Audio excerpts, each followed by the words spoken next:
What's up everyone, Darcblade here with another Hunter's Guide to Monster Hunter Rise Sunbreak. In this video, I'm going to be bringing you another endgame build, this time for the heavy bowgun. Now what is an endgame build? Well, it's a build that is constructed from the rarest armour, weaponry, decorations in the game. They also do feature Krios crafting and talismans, but the Krios crafting isn't to the extent where every single piece of armour is augmented with the rarest skills and decoration slots. Also, if you enjoy these videos and find them helpful or entertaining, please consider leaving a like on the video, as well as subscribing to the channel, as I try to bring you a variety of builds for a different variety of playstyles. Now, when it comes to the heavy bowgun, much like its sister weapon, the light bowgun, it is a versatile weapon. However, it trades off mobility in favour of damage output, higher clip capacity, and the ability to even block attacks similar to other shielded weapons in the game. And that's what we're going for with this build, as I present to you the tank heavy bowgun build. This build specialises in the spread ammunition type, as the aim is to block monsters' attacks effectively with minimal impact, and then follow it up with hard hitting attacks, or in this case shots of our own with spread ammo. So for this build you'll need the Flaming Espinasse Brain, the Omnio Kariginu, the Omnio Taku, the Omnio Eteobi, and the Flaming Espinasse Hills. For your Petalace, go with either the Demon Petalace or Absolute Petalace. Absolute Petalace for more health, whilst Demon Petalace for more damage. As for the talisman, now not everyone's going to have the same talisman unfortunately, but go with a talisman with as much attack boost on it as possible. Extra decoration slots are definitely desired as well with this build, even if it's just tier 1 decoration slots, they're kind of needed with this build. As for my weapon, I'm using the Grand Reversal Barrage, which is the Tetranodon heavy bowgun. A weapon you don't often see, to be honest, but it is very good when it comes to using spread ammunition.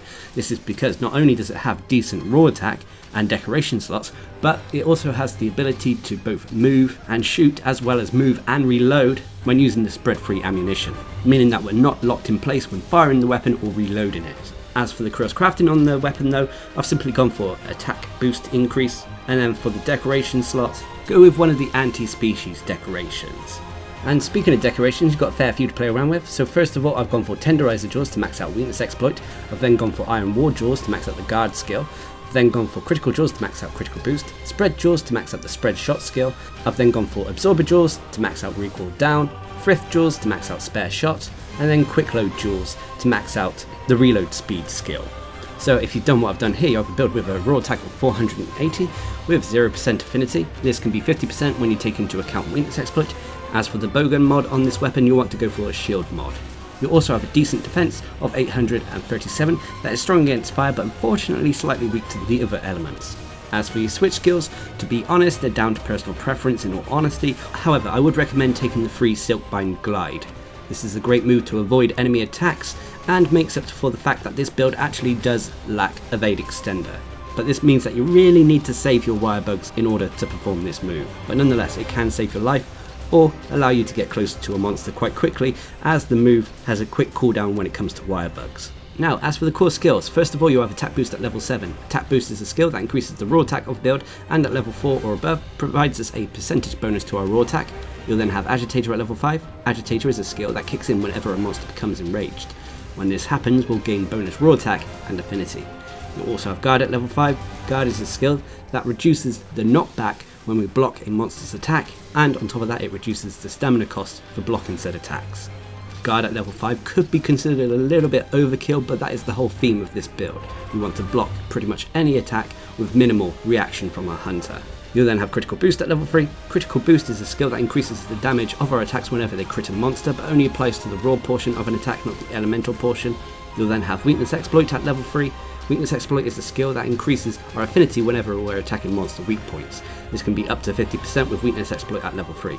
You'll then have Spare Shot at level 3. Spare Shot is a skill that gives us a percentage chance at not consuming a bullet when we actually fire our weapon, helping us conserve ammo and potentially reducing how often we have to reload our weapon as well.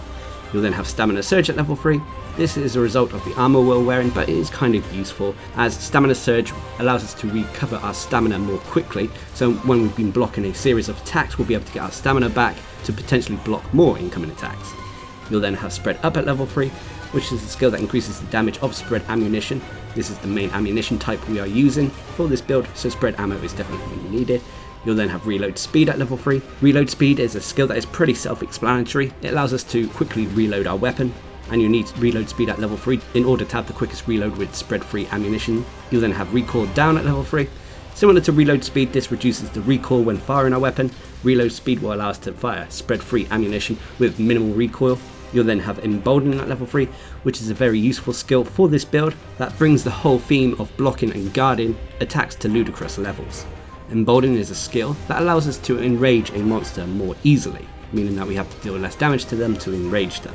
When this occurs though, we'll gain bonus defense, we'll also gain increased invincibility frames, and reduce knockback for when we're blocking attacks, meaning this combined with guard at maximum level, we can block the strongest of attacks with minimum reaction. Emboldening also means that we'll be able to activate Agitator's skill more easily as well. Anyway, you'll then have Burst at level 3, which is a skill when we're continuously attacking a monster, we'll gain increased raw attack and elemental attack. This used to be called Chain Crit. You'll then have Guard Up at level 2, it would have been nice to get this to level 3, but Guard Up at level 2 allows us to block unblockable attacks and reduce the damage from blocking those said attacks. You'll then have Poison Resistance at level 1, which is a byproduct of the Krios crafting. This just reduces poison ticks on our hunter. You'll then have Adrenaline Rush at level 1, which again is another byproduct. It's not the most useful for this build in particular. Adrenaline Rush is a skill that whenever we dodge a monster's attack at the last moment, we'll gain increased raw attack for a brief period of time, but as we'll be blocking most attacks, we won't be able to make use of this skill that often. You'll then have Spirit Bird Call at level 1, which is a useful quality of life skill that allows random spirit birds to come to our hunter at fixed intervals, reducing the need for our hunter to go out of the way to collect them. And then finally you'll have Intrepid Heart at level 1. Intrepid Heart is a very useful skill that gives us a blue bar above our health bar. As we continuously attack a monster, this will fill up. Once it's full, the next time we take a hit from a monster that would knock our hunter back, we'll take reduced damage, and the damage reaction, as in the knockback from the hit, will be ignored, which makes this a very handy defensive skill. So those are all the core skills for this tank heavy bowgun build. Let's move on to the next section where we quickly talk about the Krios crafting. Now, like I said before, many times before, when it comes to the Krios crafting, I try not to get the absolute rarest skills on each armor piece. Yeah, there may be one or two, but for the most part, I try to go for slot upgrades or additional decoration slots. This will allow for more customization with our builds. So for the Flaming Espinasse Brain, I've got a point in spread up, but a reduction in the Razor Sharp skill. For the Omnio Karaginu, I've got a point in their poison resistance skill, a tier 3 decoration slot upgrade, and a tier 4 decoration slot upgrade. For the Omnio Teku, I've got a point in attack boost. For the Omnio Aterbi, I've got a point in burst. And then finally for the Flaming Espinasse Heals, I've got a point in the Spirit Bird core skill, as well as an additional tier 1 decoration slot and a tier 2 decoration slot upgrade. But every build out there in Monster Hunter, even these endgame builds, they all come with various pros and cons. Even if you have the best build out there, it may be more difficult to make, making it a con, so that's something to be aware of. Now when it comes to this tank heavy bowgun build, its biggest pro is its guarding capability, able to block pretty much any attack, even unblockable attacks, and have minimal reaction. It means that we can defend ourselves against pretty much any monster attack and follow it up with attacks of our own. On top of that, this build also still has decent damage output thanks to having maxed out attack boost, agitator, crit boost, weakness exploit, and spread up. These all help at taking down monsters in a reasonable time. And then finally is that this build can be used against pretty much any monster. You don't have to worry about a monster's elemental or element resistances because we are focusing on spread ammo, which is a raw attack ammo type. It means we can take this build against any monster we come across.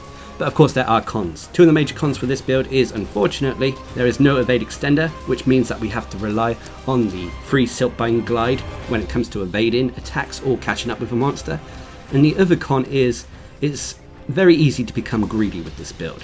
What I mean by greedy is you want to continuously shoot a monster when in fact you should be preparing to block a monster, block the attack, and then shoot. You can't block and shoot the heavy bowgun at the same time.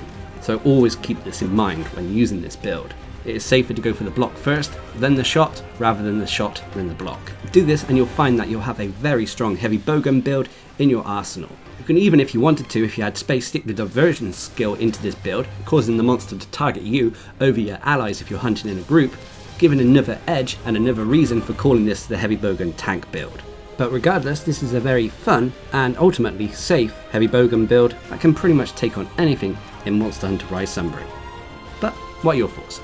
Please leave a comment down below. Until next time, I've been Darcblade, bringing you an endgame build for the heavy bowgun in Monster Hunter Rise Sunbreak. Hope you enjoyed the video, thanks for watching, subscribe and like for more.